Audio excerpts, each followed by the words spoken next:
नील, हम सबको साइड पे छोड़ दो, हमारी बात मत सुनो। पर तुम्हारी खुद की वाइफ ने तुमको क्या समझाया? लड़ो। बिग बॉस है ना, तो वहाँ पर लड़ना तो पड़ेगा। इतना नज़दीक जाके मत लड़ो, डैट इज़ रॉन्ग। उस टाइम पर तुम बोलते हो कि मुझे पता है वो डिस्टेंस क्या था।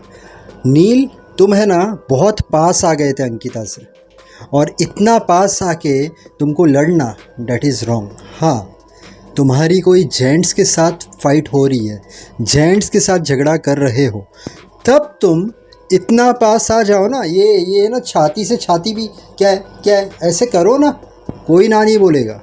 पर यहाँ पर जो तुम कर रहे थे, डैट वॉज अनएक्सेप्टेबल।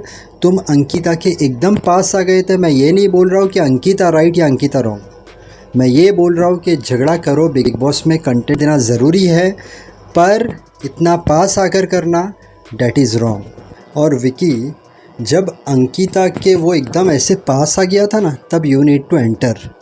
तुमको ये चीज़ पता चली नहीं चली, बट तुमको उस वक्त अंदर एंटर होना चाहिए था, क्योंकि हर हस्बैंड को जब वाइफ के ऊपर कोई जेंट्स ऐसे आता है तो वहाँ पर तुम थे।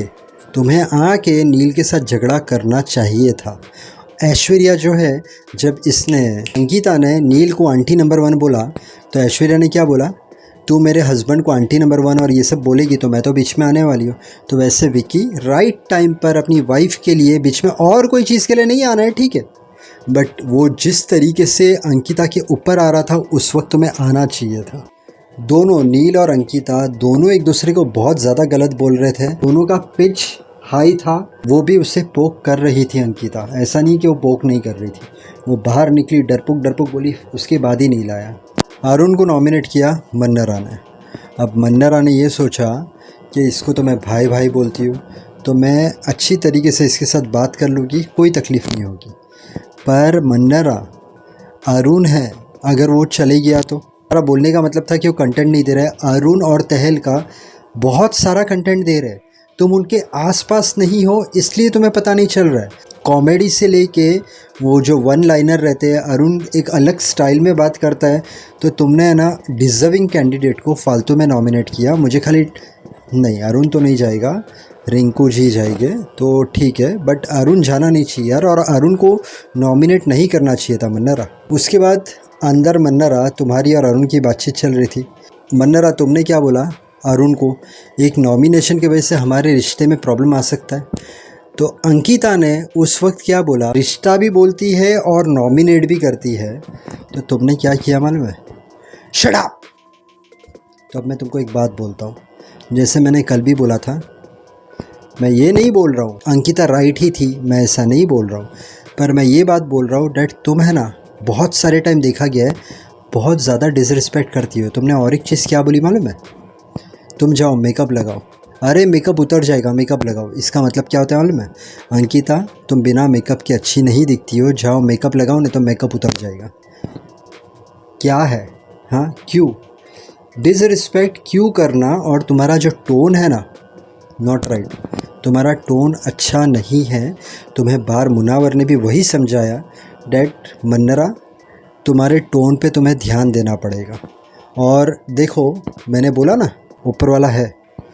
अब रात में तुमने जो अंकिता के साथ चिल्ला के बात की थी, अंकिता ने भी की थी, ना नहीं बोल रहा हूँ, पर देखो कहाँ ना कहाँ उसका दिल दुखा। रात में तुम्हारा भी दिल दुखा ना। क्या हुआ रात में? तुम गई, तुमने जो टोन से बात की, अभिषेक को पसंद नहीं आई। अभिषेक आकर तुम्हारे ऊपर चिल्लाया, तुमसे डाइजेस्ट नहीं हुआ, तुमने गाली दी, फिर अभिषेक फिर से आया और तुम्हें चिल्लाया। अब यहाँ पर मुनावर जो था, वो अभिषेक को ये समझा रहा था, जो उसने रिंकू जी को भी बोला, कि अगर ये गाली नहीं देता सामने तो ठीक था। अब इसने गाली का जवाब गाली दे दिया, तो इसे उधर जाने की ज़रूरत नहीं थी। और मुनावर को मन्नरा का बहुत लगता है, इसलिए वो वहाँ पर गया। पर मुनावर को जितना मन्नरा का लगता है ना, मन्नरा को उतना मुनावर का नहीं लगता है। मन्नरा है ना मूड के हिसाब से चलती है। वो मुनावर को है ना एकदम कम्प्लीटली नहीं पता है कि पीछे से क्या क्या बात करती है। आज वो मुनावर के साथ अच्छी है, कल को कुछ अलग रहेगी, और मुनावर के सामने बहुत इनोसेंट बनती है कि अब मुझे क्या करना चाहिए। इसके बाद हमने और एक चीज़ देखी, रिंकू जी और विकी। रिंकू जी ने विकी को कहा कि तुम्हें प्राउड होना चाहिए अगर कोई ऐसा बोलता है कि अंकिता के हस्बैंड हो तो। बट विकी ने भी बहुत अच्छा जवाब दिया। विकी ने भी क्या कहा कि प्राउड होता हूँ मैं, पर तकलीफ़ ये है कि कभी कभी ये होता है कि मजाक भी बन जाता हूँ। तो ठीक है ना, प्राउड होता है, साथ में उससे अगर कभी कभी ऐसा भी होता है कि मतलब थोड़ा ऐसा हो जाता है कि कोई मजाक उड़ा रहा है, तो एक बार ये चीज़ क्लियर हो जाए। ये विकी जैन है, विकी जैन को विकी जैन के नाम से पहचानती है, अंकिता को अंकिता के नाम से पहचानती है। उसके बाद अनुराग की बात निकली, तो बिग बॉस ने, जो मैंने कल रिव्यू में बोला था, बिग बॉस ने सेम चीज़ आज बोली। क्यों हार मान रहे हो, अभी तो हमारी मैच शुरू हुई थी। मतलब क्या है, बिग बॉस की जो टीम है, जो अनुराग ने भी बोला, जब ये वॉलंटरीली एग्ज़िट की बात कर रहा था अनुराग, तो 1 मिनट में अगर दरवाज़ा खोल देते तो 2 करोड़ इसे भरने पड़ते ना। तो वहाँ पर है ना, बिग बॉस लोग को हर्ट होता है या बिग बॉस की टीम को हर्ट होता है, तो भी वो लोग है ना एकदम स्टेबल होके काम लेते हैं कि अगले का लॉस हो जाएगा। और अनुराग आज वो चीज़ समझ गया कि नहीं यार, बिग बॉस जो है वो जेन्यून है। क्योंकि बिग बॉस ने क्या किया, वो चाहते तो 1 मिनट में दरवाज़ा खोल देते, उनको क्या फ़र्क पड़ता है, बराबर ना। अनुराग देखने चाहो तो बिग बॉस के खिलाफ ही सब बोल रहे हैं ना, तो बिग बॉस को क्या फ़र्क पड़ता है, 2 करोड़ तो अनुराग के जाते। फिर भी वो लोग ने बहुत सोच समझ के डिसीज़न लिया, दरवाज़ा खोला नहीं, और आज भी टास्क अनुराग को ध्यान में रख के बनाया। तो ये एक बहुत अच्छी चीज़ है। आने वाले दिनों में अभिषेक की अब मुनावर के साथ फाइट देखने मिलेगी। नील की अब विकी के साथ भी होगी। आज विकी चुप बैठा था, बट हो सकता है वो आने वाले दिनों में चुप ना बैठे। अरुण और मन्नरा का भी झगड़ा होगा। खानजादी का तो नील के साथ है ही झगड़ा। अंत में यही बोलूँगा, मेहनत करते रहना, ऊपर वाले पर विश्वास रखना। अगर आपका कोई काम नहीं हो रहा है, थोड़ा सब्र, पेशेंस, काम हो जाएगा। फेल होने से डरना मत, उसमें से कुछ सीखना। हर इंसान जो दिल से मेहनत करता है, माँ बाप को खुश रखता है, सबसे अच्छी तरीके से रहता है, उसे कामयाबी ज़रूर मिलती है। पूरे दिन में ट्राई करना 6 से 8 गिलास पानी पीने की। इसके अलावा थोड़ा वॉकिंग, थोड़ा जॉगिंग, थोड़ी एक्सरसाइज कर लेना, इससे आपकी हेल्थ अच्छी रहेगी। वीडियो अच्छा लगा तो वीडियो को लाइक करना, चैनल को सब्सक्राइब करना। Thank you so much. God bless and wish you a very happy life.